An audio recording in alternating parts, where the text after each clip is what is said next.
estar aqui com vocês. Viu? Queria muito saber a sua análise. O que o senhor achou dessa pesquisa Quest divulgada Da nesse final de pesquisa? semana, que trouxe muita empolgação aí para Pablo Marçal, que já se lançou para 2026, ele aparecendo à frente de Tarcísio. Qual é a sua análise? A pesquisa é desonesta, e eu digo por quê. Ela foi feita entre o dia 25 e 29 de setembro, onde o Pablo Marçal tinha toda a atenção, certo, da campanha de São Paulo. Outra, uma pesquisa honesta tem que fazer em dois aspectos. Primeiro, um com o nome de Bolsonaro e outro sem o nome de Bolsonaro. Por que estou falando isso? Porque quem vai determinar, de fato, a inegibilidade de Bolsonaro é o Supremo Tribunal Federal. O TSE deu, mas o processo está na mão de Fux, que vai para o plenário. Então, como é que se faz uma pesquisa de presidente da República, onde, no meio de uma campanha acirrada, onde o cara está em evidência, porque pode ver lá, a pesquisa foi feita entre o dia 25 e 29 de setembro, uma semana antes. Eu quero ver agora, depois da farsa do documento contra Boulos, depois que ele disse a metade do meu eleitorado vai votar em Boulos. Eu queria ver agora essa pesquisa. E gostaria de ver também na pesquisa, para ela ser honesta, aqui está Bolsonaro, como sempre fez. Como em julho, agora o Paraná Pesquisa botou o nome de Bolsonaro. Está aqui, uma com o nome de Bolsonaro e uma sem nome de Bolsonaro. Então, para mim, a pesquisa é desonesta. Vai lá, quem quer fazer? Vai lá, Josias, Mônica, roda aberta, Pastor, vamos embora. abstraindo a sua avaliação sobre essa pesquisa, parece óbvio que, se a direita for à eleição de 2026 dividida, ela favorece o seu adversário, né, que provavelmente será o Lula. E deu a impressão, sobretudo depois da sua entrevista para a Mônica Bergamo, que há uma certa divisão na direita brasileira, né? Os filhos do presidente, sobretudo o Carlos Bolsonaro, se olha, se ele enxerga o trabalho do governador Tarcísio em São Paulo como algo de menor importância. Disse que se o Bolsonaro tivesse dito, olha, ninguém presta atenção no Tarcísio, o Tarcísio não teria tido relevância. E que, na verdade, na avaliação dele, Carlos Bolsonaro, quem levou votos para o cesto do Ricardo Nunes foi o Bolsonaro e não o Tarcísio de Freitas. Há um certo ciúme, né? O senhor acha que há esse risco de a direita chegar dividida lá em 2026? E por que há tanto ciúme em relação ao Tarcísio de Freitas? Bem, a questão de ciúme tem que perguntar a eles. Tá? Ao perceber isso daí, qual é a minha questão? Parem para analisar sem nenhuma paixão. Por exemplo, quando o Eduardo Campos, o governador falecido, foi candidato, história na esquerda. Ciro Gomes, história na esquerda. Ok, perfeito.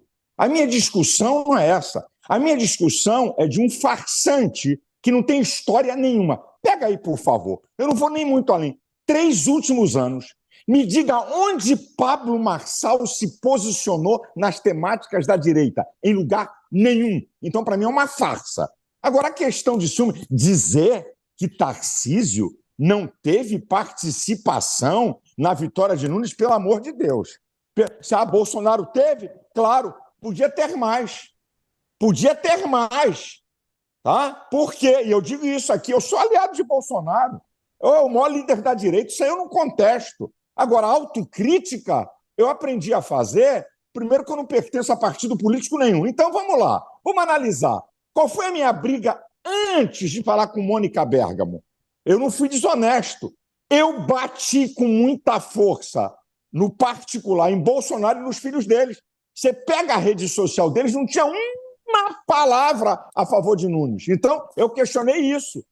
Eu fiz esse questionamento. Então, Bolsonaro teve participação? É lógico que teve. Agora, querer dizer que o governador botou a cara para fora. O governador se posicionou a despeito do pau que tomou, como eu tomei também, mas eu não estou nem aí para a rede social, nem para bolsomínio. Eu classifico apoiadores de Bolsonaro, gente que pensa, que gosta, que analisa, e todo o radicalismo seja os apoiadores radicais de Lula, ou sejam os apoiadores radicais de Bolsonaro, para mim essa gente não interessa, porque eles só falam para a bolha, eles só veem ali o momento. Então, o Tarcísio, sim, teve uma participação grandiosa nessa questão, pelo amor de Deus.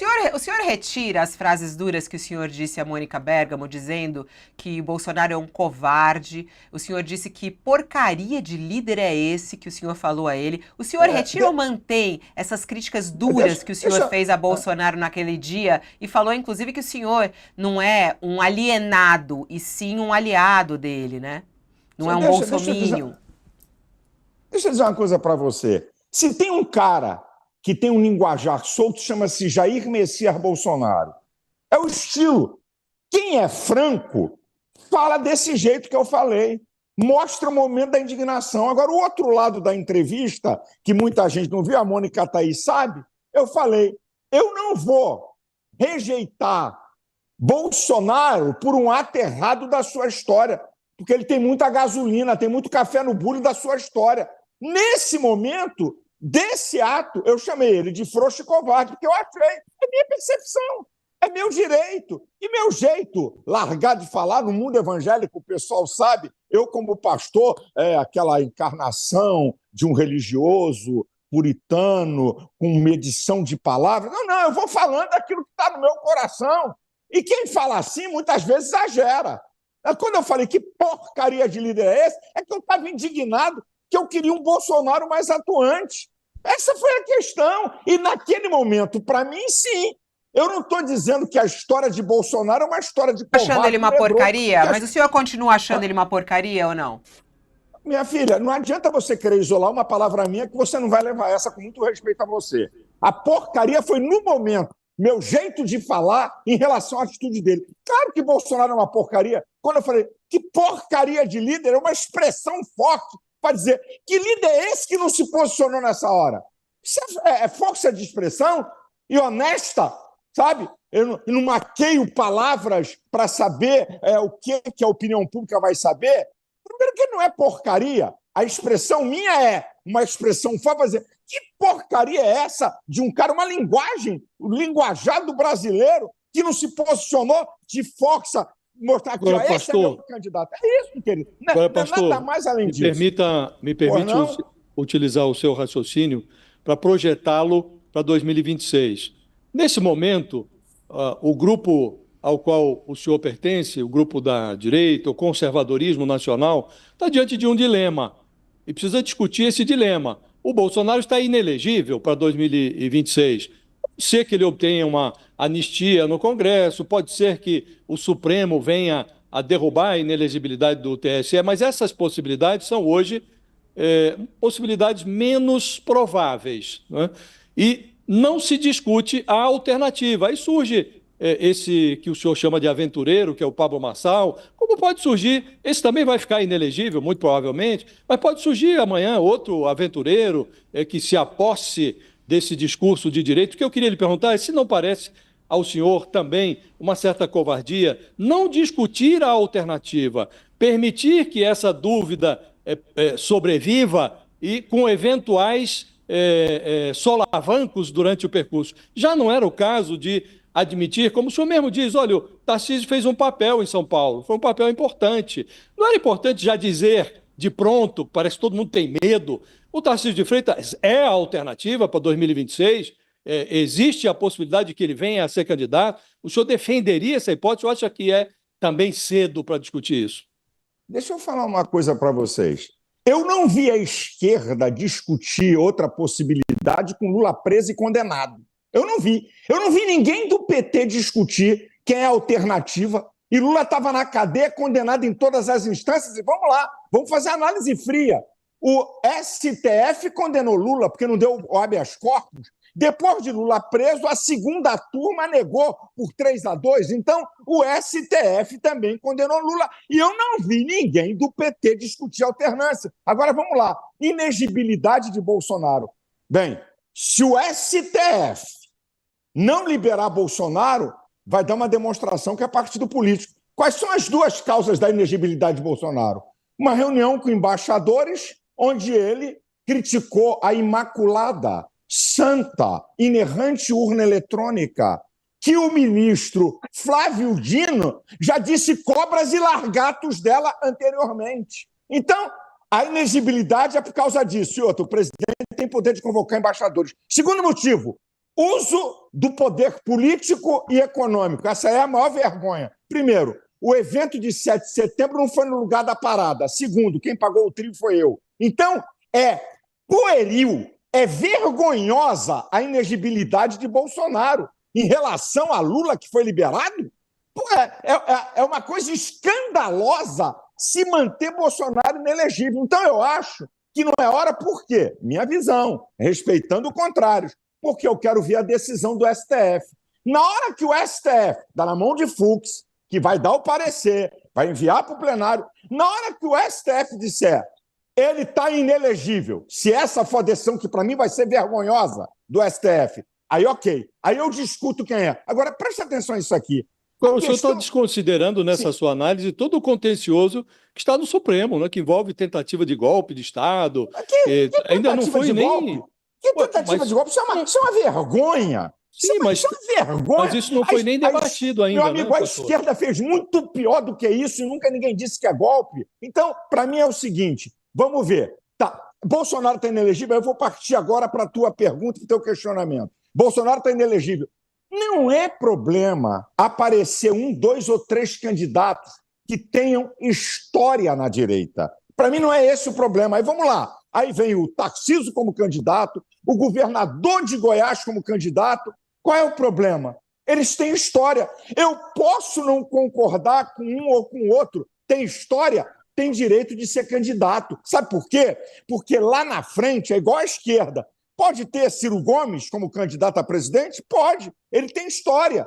Pode ter outro que tenha história? Ok. Mas lá na frente eles vão convergir. Agora, escute isso aqui. O que não pode, gente, é a direita ficar embebecida por um farsante. Essa que é a minha questão. Não é questão que apareçam outros nomes. Então, mas, pastor... Bom dia, em primeiro lugar. Bom Prazer dia, reencontrá-lo. Isso. Mas não é o senhor que vai dizer quem pode ser ou não candidato, não é o Claro Bolsonaro, que não. não é a direita. O eleitor gostou do Marçal. 30% dos eleitores de São Paulo votaram no Marçal. Então, o Marçal, ele está aí, ele existe, e o Bolsonaro aparentemente ficou com medo de ficar a reboque do Marçal, porque o eleitorado do Bolsonaro foi para o Marçal. Quer dizer, o que veio primeiro foram as críticas desses eleitores ao Bolsonaro. Mas é que a minha pergunta era outra. Eu só queria ter feito essa observação aqui, porque quem vai dizer se ele pode ser ou não candidato é o TSE e o eleitorado. Né? Mas a tua observação, eu não estou questionando, qualquer um pode ser candidato.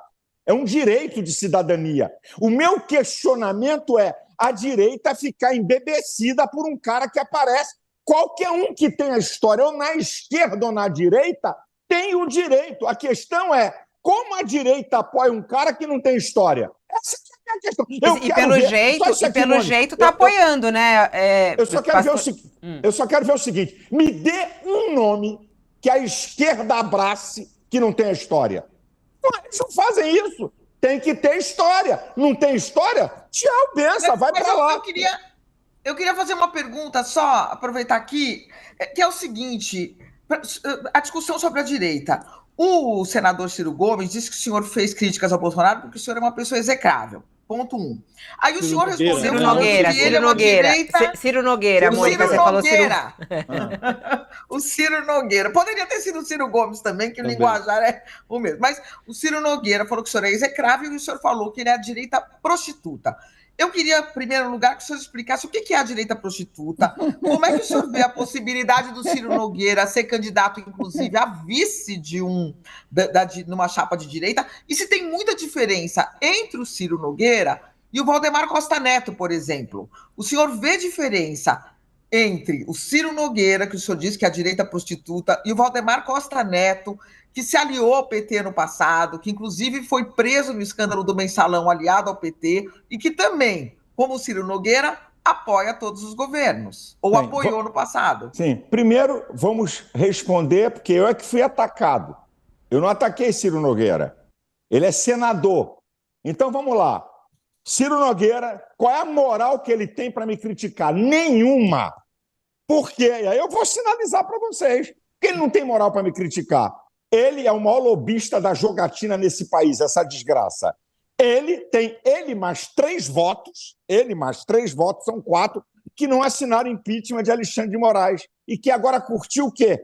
Quer falar o quê? Que moral esse cara tem? Ele sempre apoiou Lula e sempre apoiou Dilma. Todo mundo sabe disso daí. Agora, vou dizer uma coisa aqui que é incrível, ô Mônica, e para vocês aí. Lamentavelmente, hoje no país, seja a extrema esquerda ou seja a direita pura, para governar, vai ter que governar com a direita prostituta. O Valdemar Costa Neto é o quê?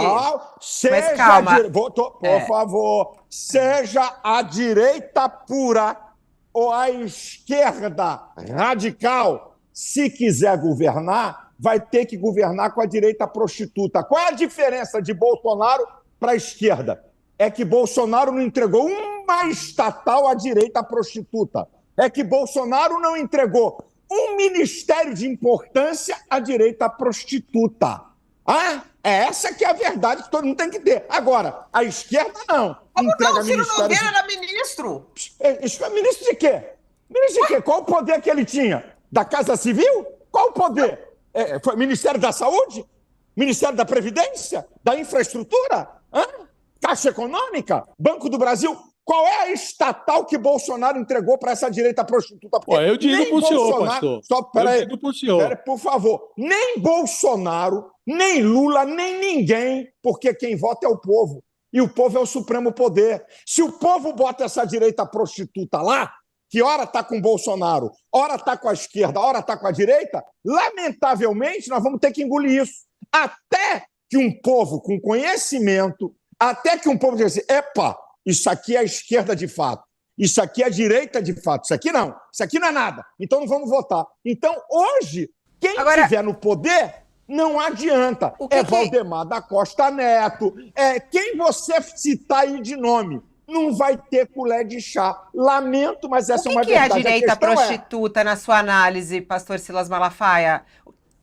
Quem é a direita prostituta? O nome tem vários aí, pelo amor de Deus. É aqueles que...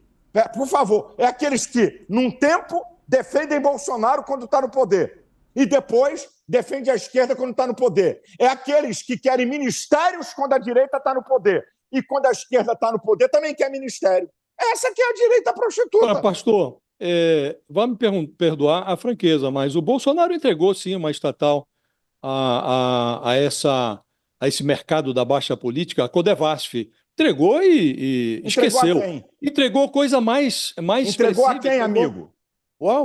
A Codevasf foi entregue a um apadrinhado do deputado Elmar Nascimento, a pedido do atual... Você falou em uma, né?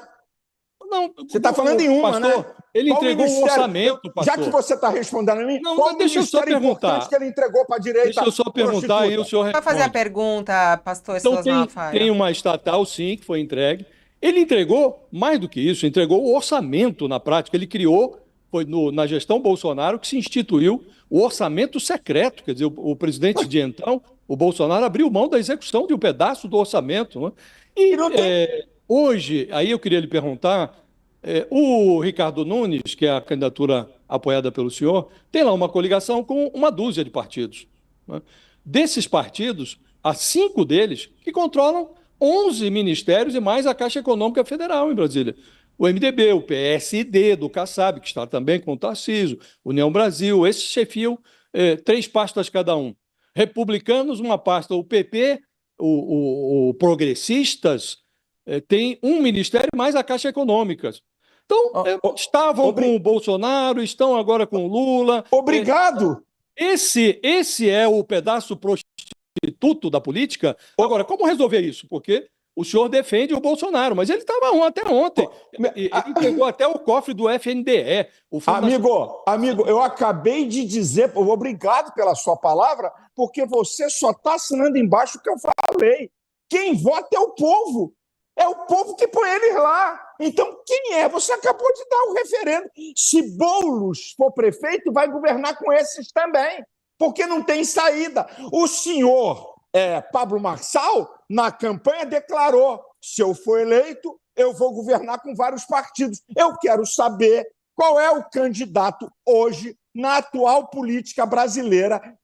O Bolsonaro foi eleito por um partido minúsculo, pequenininho, sem nada. Eu queria saber como é. E olha que o cara chegar para ser presidente num partido que não tinha nada, que ele estava construindo, e governar, e não distribuir como o governo Lula. Quantos ministérios do governo Lula aumentou para apadrinhar essa turma toda? Então não adianta, amigo. Seja Nunes, seja Boulos, seja Tarcísio, seja Bolsonaro, para governar, vai ter que estar com essa direita prostituta. A questão é o seguinte, medir o que vai dar. Virou um grande prostíbulo, né, pastor, pelo seu raciocínio. Eu lamento. O que você quer que eu diga? Eu vou mentir? Eu vou negar o que eu vejo? O que eu olho?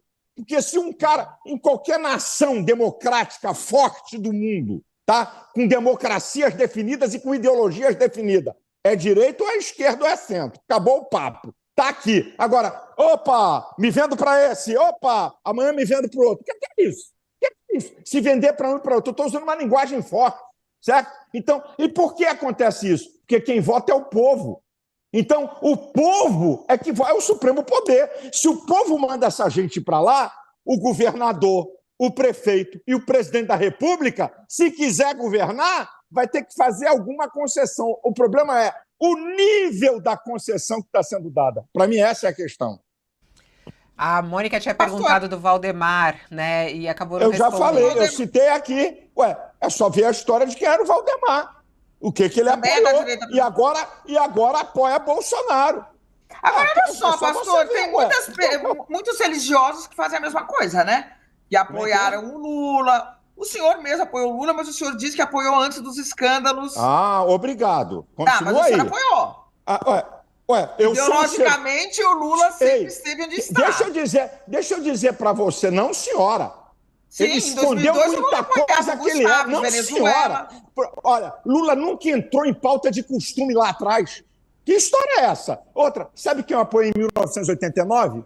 Brizola. Lula foi para o segundo turno contra Collor, direita, eu apoiei Lula. 2002, eu apoiei Lula.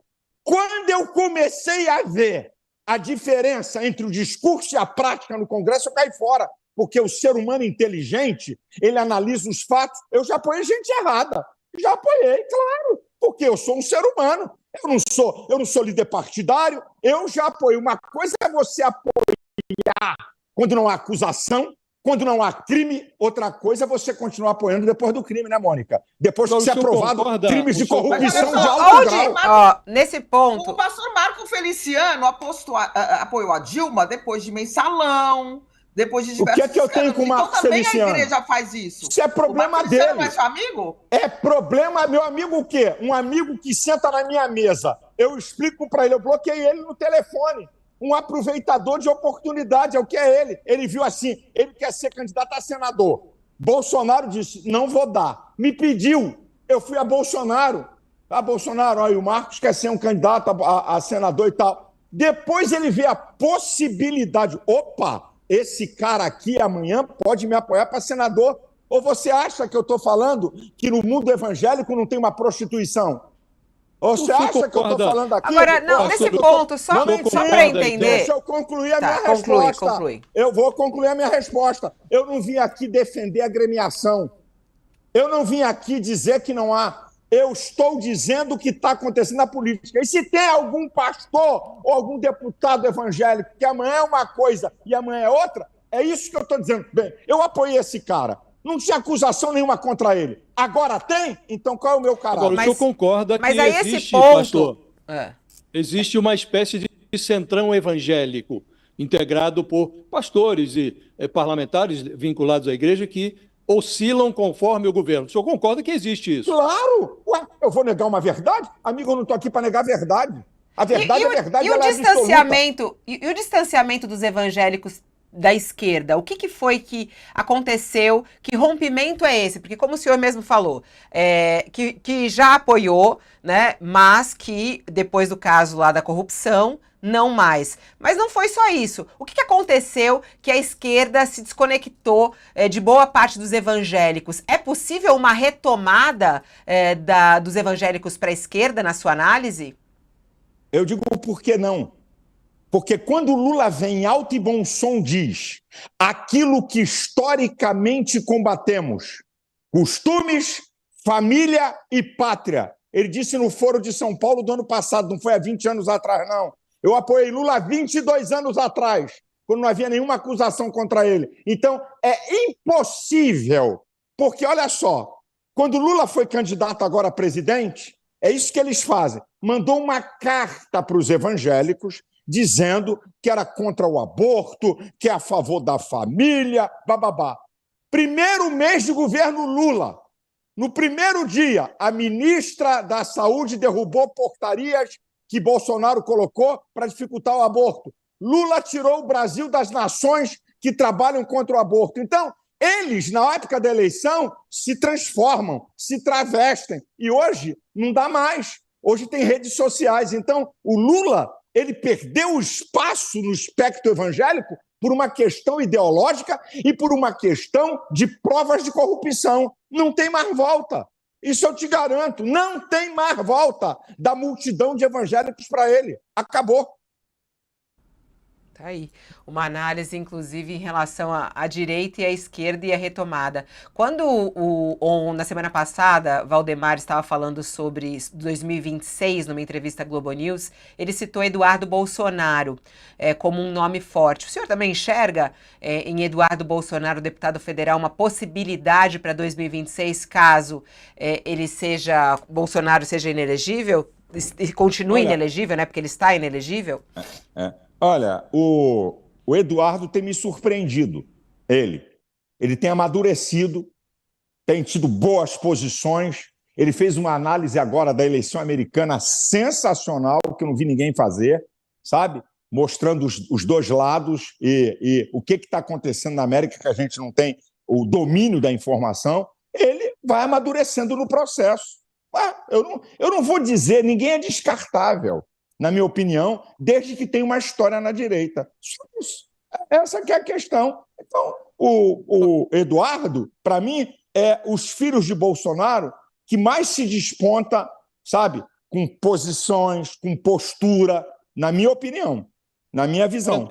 Agora, o senhor consegue, a essa altura, pastor, ter um preferido? Se o senhor tivesse que analisar a conjuntura de 2026, olha, acho que quem reúne mais condições hoje, evidentemente, a política é algo que se move com muita rapidez, né? Mas o senhor hoje enxergaria favoritismo em alguém? Bem, eu diria primeiro, vou reafirmar peremptoriamente, a inegibilidade de Bolsonaro é uma vergonha. Se o Supremo Tribunal Federal manter isso, eu acredito que não vai manter, é a decretação de que viraram um partido político. Porque desde que liberaram Lula por crimes comprovados, sendo condenado em todas as instâncias por unanimidade, deixar Bolsonaro inelegível é uma vergonha. Então, vamos lá, vamos na hipótese, que para mim, eu não trabalho com essa hipótese, eu trabalho com a questão de que acredito que o Supremo vai liberar ele. Mas, já que você está perguntando de uma hipótese, para mim, o cara mais preparado é o governador de São Paulo. Se você quer uma hipótese, para mim, eu acho ele o mais preparado para ocupar. Nesse ponto, né? Qual é a diferença que o senhor faz entre Tarcísio e Bolsonaro? Quando a gente pega esses dois líderes da direita, quais são as características que os diferenciam na sua análise? Bem, eu diferencio o seguinte. Primeiro, eu aprendi uma coisa sobre o que significa ser indivíduo. Indivíduo é a qualidade de ser único, insubstituível, incomparável, inconfundível. Só tem você no planeta Terra. Pode ter alguém parecido, igual a você, ninguém. Isso é uma das coisas mais fenomenais, que é a individualidade. E a individualidade carrega características próprias. Então, por exemplo, Bolsonaro é mais aguerrido, sabe? Para falar, para tomar posições. Ele é mais aguerrido, ele é mais combativo nessa questão. Já o Tarcísio é um cara mais moderado, tá? É estilo da pessoa. Você não pode exigir todo mundo igual. Então, esse é um estilo do Tarcísio. É a mesma coisa que você vê Lula e Haddad. São estilos diferentes, são jeitos diferentes. Então, eu vejo isso. Mas que ambos, tanto o Tarcísio quanto o Bolsonaro, têm um ideal. Tanto é que se Bolsonaro for elegível, e acho que vai ser, Tarcísio vai entrar de cabeça na campanha de Bolsonaro. Ele não está fazendo uma disputa de decisão. O Tarcísio não está como sendo, olha, eu vou entrar nessa disputa, como entrou, como já disse o governador de Goiás. O Tarcísio não. O Tarcísio, eu sou Bolsonaro. E nem ele, quando você conversa particularmente com ele, como eu converso, né, falando de propósito, pastor, a minha cabeça é ajudar a eleger Bolsonaro e me reeleger governador de São Paulo. Essa é a minha cabeça. Então, eu vejo, se o Tarcísio mostrasse, eu fiz um questionamento na Folha, inclusive, tá? Quando eu comecei a ver o Tarcísio falando com o ministro, eu fiz um questionamento para ele, pela imprensa, não é só Bolsonaro. O que é essa proximidade com o ministro? Para quê? Por quê? Eu questionei ele me respondeu. Então, eu vejo estilos diferentes e vejo que Tarcísio não quer ser a bola da vez em lugar de Bolsonaro, mas que está trabalhando para Bolsonaro se tornar elegível. Fazer, se eu ainda tenho tempo, Fabiola? Vai, faz mais uma, vai lá, Mônica. Pastor, a gente vê alguns paralelos entre a liderança do Lula e do Bolsonaro. Eu acho que o senhor admite que são as duas maiores lideranças do Brasil, uma pela esquerda, uma pela direita. No entanto, quando eles estiveram em momentos de encruzilhada, os comportamentos foram um pouco diferentes. O Lula foi condenado, foi preso, foi estimulado a sair do Brasil e falou: eu não vou sair do Brasil. Isso é um fato concreto. Ele estava no sul do país e muitas pessoas o aconselharam a atravessar a fronteira. Ele falou: não, eu vou ficar aqui. Foi preso, ficou quase 600 dias preso e poderia ter dado tudo muito errado. A história não estava escrita ainda naquele momento. Ele poderia ter ficado preso por muitos anos, né? O Bolsonaro, no entanto, em um momento de muita pressão, ele pegou o avião e saiu do Brasil. E ninguém sabia quando voltaria, e as pessoas que estavam na frente do exército protestando por ele foram presas. Como é que o senhor analisa essa postura dele naquele momento? Bem, primeiro que Bolsonaro não fugiu do país, tanto é que ele está aí. Primeiro lugar. Segundo lugar, que não havia nenhuma condenação. E a ida dele para a América é um dos maiores motivos da vergonha de querer incluir ele nessa questão de golpe. O cara nem aqui estava. Nem aqui estava. Isso é um negócio sui generis e vergonhoso. Então, fugir. Mas o senhor acha que estava certo Quando ele ficar nos Estados Unidos enquanto estava todo mundo sendo preso aqui no Brasil? Aqui todo mundo estava sendo preso. As prisões ocorreram depois que ele saiu, não foi antes? Então, mas ele seria ficou fora. Ele não voltou, acontecer né? a prisão e ele cair fora. Ele saiu e depois é que houve as prisões. Ele não teve prisões com ele lá na América. Tanto é que ele voltou. Agora, te digo uma coisa. Agora, em fevereiro, quando tudo parecia que ele ia ser preso, que todo o entorno dele prendeu, estava aqui no Brasil. Estava chorando. Atitudes podem ser diferentes, mas tanto Lula quanto o Bolsonaro, você pode discordar, não, ele não tinha que ter saído esses meses. É um direito, mas dizer que o cara fugiu? Agora, se houvesse a ordem de prisão daquelas pessoas, de botar no ginásio e Bolsonaro tivesse ido embora, eu garanto para você que eu não estaria aqui falando dele nem dando apoio a ele. Isso eu te garanto, se ele tivesse feito isso. Pessoal preso, ele, caiu fora. Ah, minha filha, aí... Pastor... Gente, eu não sou bolsominion. Desculpe, eu não sou bolsominion. Eu sou uma pessoa, como a repórter... Nessa linha que o senhor está dizendo que não como a repórter falou, eu não sou aliado, eu não sou alienado, eu sou aliado. E quem eu digo para vocês aqui, nesses últimos 2 anos, me dê um nome de alguém que botou mais a cara para fora para defender Bolsonaro e criticar duramente Alexandre de Moraes do que eu. Então, eu tenho moral inclusive para acolher, né? Porque o senhor... Inclusive para acolher, porque o senhor falou sobre o choro ali na entrevista com a Mônica Bergamo, né? Que o Bolsonaro chorou 5 minutos no telefone com o senhor, com medo da prisão. Por quê? Oi. Não, eu não falei isso. Eu não falei que era medo de prisão. Eu vou te explicar isso aí. Uhum. Ele teve o entorno dele preso, todo o entorno dele foi preso. Ele estava sozinho em Mambucaba, sem ninguém. Não tinha filho, não tinha ninguém. E é natural, ele é um ser humano. Eu ficaria estranho de uma perseguição brutal e covarde. Quando eu liguei para ele, a primeira coisa que ele falou não foi dizer, eu vou ser preso. Nem falou nisso, ele falou, Malafaia, todo o meu entorno está preso, que covardia, pô. Que maldade. Foi a primeira palavra dele para mim. Na conversa que eu tive com ele, em nenhum momento ele falou, eu vou ser preso. O cara é emocionalmente abalado, eu acho bonito, sabe o que é? Em altos governantes e líderes, mostrarem o seu lado humano. Eu achei perfeito. Aí eu falei para Bolsonaro, olha, eu falei, você quer ser preso em Mambucaba calado ou você quer botar o povo na rua? Porque se você for preso aí, ninguém vai para a rua por você. Se você botar o povo na rua e amanhã fizerem covardia com você, esse povo vai para a rua. Então vamos para a rua, cara. Ele estava atordoado pelas prisões. Eu falei, vamos para a rua, deixa que eu organizo o evento, você só tem que gravar. O que ele falou? Ok, Malafaia. Então você se organiza e eu gravo para convocar o povo. Em nenhum momento ele falou, Malafaia, eu vou ser preso. Malafaia, nenhum momento. Eu não estou aqui para mentir nem para inventar. Tanto é que eu expus uma coisa pessoal, porque eu sabia o que eu estava fazendo. O choro não foi de medo, o choro foi meio de tristeza, isso? O choro não foi de medo, então? Tristeza e angústia pelo que estava acontecendo. Isso aí, eu sou psicólogo, eu sei, eu tenho percepção das coisas, eu sei ver, eu sei fazer leituras.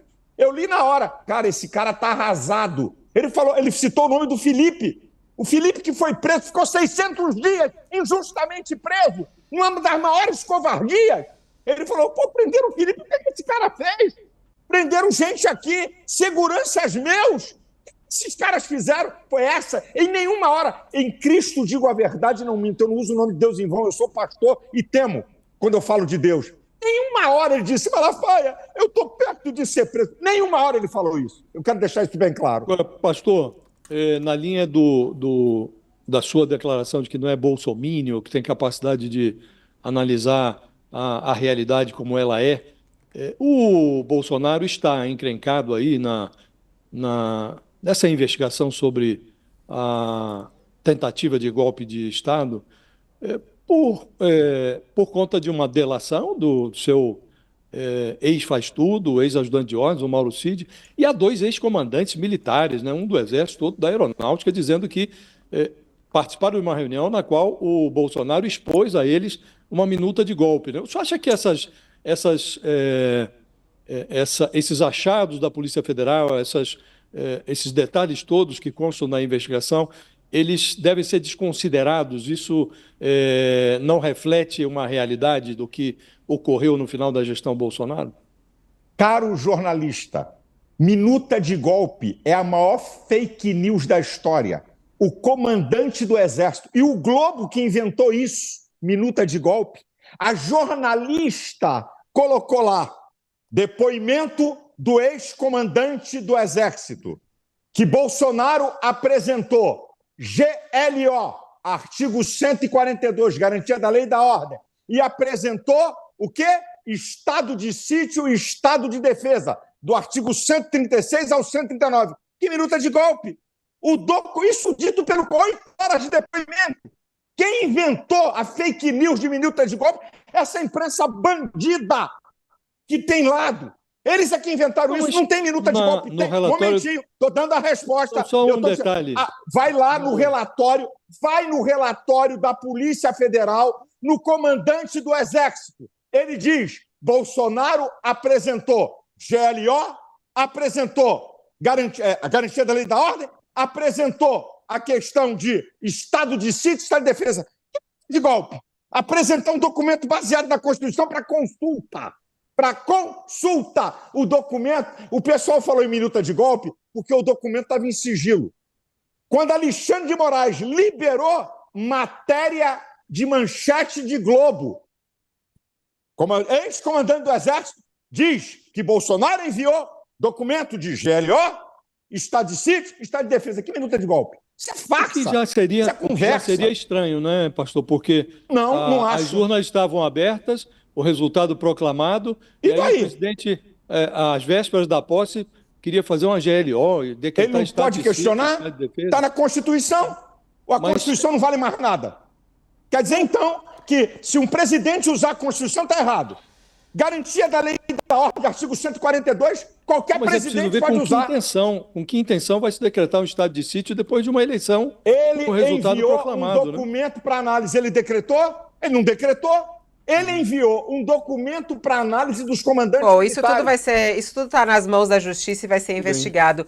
Eu queria agradecer. Vamos falar Eu queria agradecer imensamente a sua participação. Aliás, tem uma última pergunta aqui, que até a Adriana Araújo que mandou, querendo saber justamente se tudo der errado aí com os candidatos da direita, se realmente o Bolsonaro não conseguir, e o senhor for convocado, já que o senhor tem essa voz na direita, o senhor aceitaria o desafio de ser candidato? Isso aí, minha filha, isso aí vão brincar. Isso é a piada do século, não é nem do ano.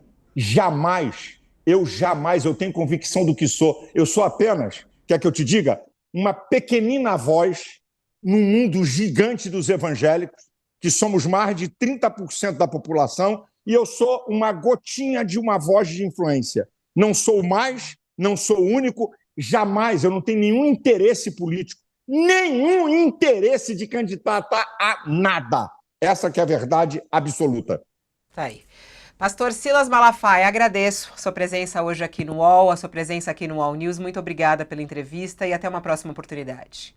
Olha, eu é que agradeço a vocês. Eu adoro conversar com gente inteligente que faz questionamento. Porque a coisa mais feia que eu vejo, desculpa eu dizer, desculpa, não são vocês, é uma imprensa baba-ovo. Ou baba o Lula ou baba o Bolsonaro. É isso que contribui, é isso que ajuda o povo a pensar o que vocês fizeram aqui. Seja da direita, seja da esquerda, vamos ouvir, vamos ver o que é que eles falam. Vamos ver, eu achei bacana o Carlos Bolsonaro dar uma entrevista para o UOL. Tá? Tem que sair da bolha. A imprensa livre é basilar para o Estado democrático de direito. Sem imprensa livre, não tem democracia. Deus abençoe vocês. Obrigada. Pastor Silas Malafaia, ao vivo aqui no nosso All News, muita repercussão da entrevista, as pessoas mandando mensagem aqui sobre as falas. Vamos lá, Mônica e Josias, rapidamente, a Mônica tem que ir embora, mas queria muito... A Mônica que começou a provocar tudo isso, ou colocar a entrevista com ele na semana passada, e a direita toda se rebatendo, e ele reafirma aqui tudo que ele disse, as críticas que ele faz a Bolsonaro, mas já fez as pazes com ele. Como é que você analisa, hein, esse fenômeno aí, Pablo Marçal mexendo com a direita, e ele dizendo aí que não tem que dar voz a ele? O que você achou das falas dele agora, hein, Mônica? Eu acho que tudo isso que está acontecendo, né? Eu ia questionar ele, mas não deu tempo. Mostra também que o Bolsonaro é uma liderança da direita incontrastável se ficar elegível, mas se ele não ficar elegível, ele está sendo questionado por todos os lados, né? O Marçal o questionou, porque não questionou diretamente, mas chamou o filho dele de retardado no ar, e o Bolsonaro recuou mesmo assim. O próprio Carlos Bolsonaro recuou. Agora o Malafaia faz críticas muito contundentes. Vários presidenciáveis com muita musculatura se movendo para pegar esse vácuo da direita. Então a gente tem aí hoje, o Fabiola, eu acho que as críticas do Malafaia, que eu acho que elas são verdadeiras, porque eu acompanhei muito os bastidores da campanha, e ele fazia essas críticas nos bastidores mesmo. Então não é que depois que do resultado ele veio a público, mas todo esse questionamento que a liderança do Bolsonaro sofre hoje, eu acho que é um ponto que a gente tem que observar bastante, porque o Lula, mesmo preso, não sofria, preso e sem perspectiva de ser candidato, é bom dizer, né? A história mudou depois, mas naquele momento ele estava preso e ficaria anos preso.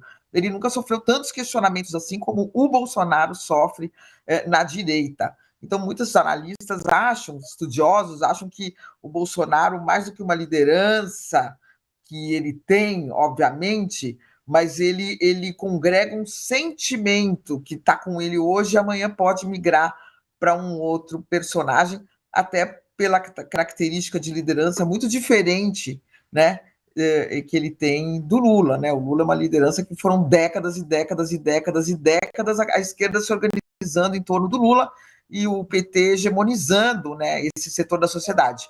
Na direita não tem nenhum partido que hegemonize esse pensamento e esse sentimento, e tem o Bolsonaro, e a história vai dizer se foi uma liderança circunstancial que logo vai ser substituída por outra ou outras, ou se vai perdurar aí por muitos anos. Aliás, tem gente te mandando parabéns aqui, ó. O Garimpo mandou uma mensagem, falou assim: Mônicas, parabéns. Eu achei ótimo quando você virou para ele e falou: não, quem escolheu o Marçal foi o eleitor mesmo, né? Falando sobre os votos do Marçal, quando ele falou que não ia dar palanque, e as pessoas aqui estão comentando. Rainha, um beijo para você, boa semana. Já tô imaginando a bomba que daqui a pouquinho ela deve soltar por aí, né? Tem coisa aí vindo por aí. E a gente tá de olho aqui, ó. Não vou falar, não. Daqui a pouco o Tchau, pessoal gente. vê. Beijo, tchau. Nossa Obrigada, rainha maravilhosa. Vai trabalhar, Mônica. Tchau, tchau. Obrigada, Isso aqui é só gente. uma diversão para ela, vocês sabem, né? Não, é muito bom participar. Obrigada sempre.